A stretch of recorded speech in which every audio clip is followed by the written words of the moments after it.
Samsung Galaxy S9 launch dates and event just got confirmed. iPhone X claimed to dominate various markets when it comes to sales figures, and our coverage of CES 2018 includes Synaptics, Sony, and other products that are awesome. I'm Jaime Rivera. I definitely needed more time at the CES, but we made our first collab video today. Expect it tomorrow because I'll be traveling and I won't be able to get you the daily. This is Pocketnow Daily.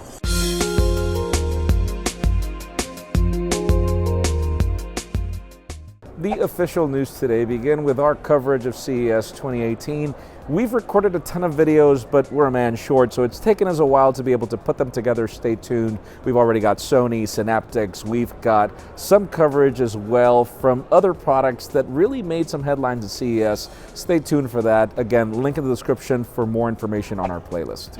Now let's talk about T-Mobile. Those of you that are looking for buy one, get one free deals, you know T-Mobile is your carrier for that. The company is offering some for both the Galaxies, LGs, and iPhones in the market. The only interesting part is that we see unusual restrictions this time. You can learn more about these in the description as well. Now let's talk about the Huawei Mate 10 Pro. Again, one of the things that we were expecting at CES was a partnership with the US carrier to make the launch of this, which is one of our favorite phones of 2017, easier in the United States. As it turns out, we also hear that AT&T was not the only carrier. We hear that Verizon was as well. We hear a couple of complications. We have a full article on the reasons why in the description as well. Now let's talk about iPhones, particularly the iPhone X, as this device has pretty much broken all the records that analysts were predicting, up to the point where it is claimed that the phone has been pretty much leading the United States, the UK, China, and other markets. And if you want full details on the amount of numbers and everything, they're in the description. Most important, apparently, Apple is already gearing up for its 2018 iPhone X with this huge partnership with LG in a way that it can ensure that we won't have any issues getting the phone whenever it launches.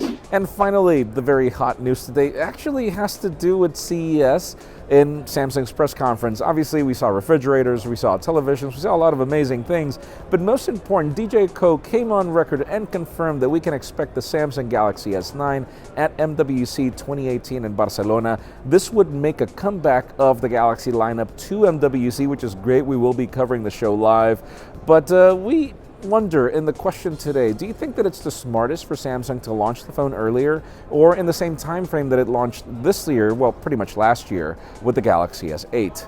In my case, I feel that the earlier the phone launches, the better, the way it can mitigate the damage of the iPhone X right now, but that's just me. Leave us a comment down below. We'd love to know your opinion. Friends, again, if you want to get the news earlier, follow us on Pocketnow.com and subscribe to our channel by hitting this button up here. You can watch yesterday's Pocketnow Daily up here and our full playlist of CES 2018 down here. You can also follow me on Twitter, Jaime_Rivera, on Instagram at Jaime Rivera. Please give this video a thumbs up if you like what you saw. I am Jaime Rivera. Thanks so much for watching. We will see you soon.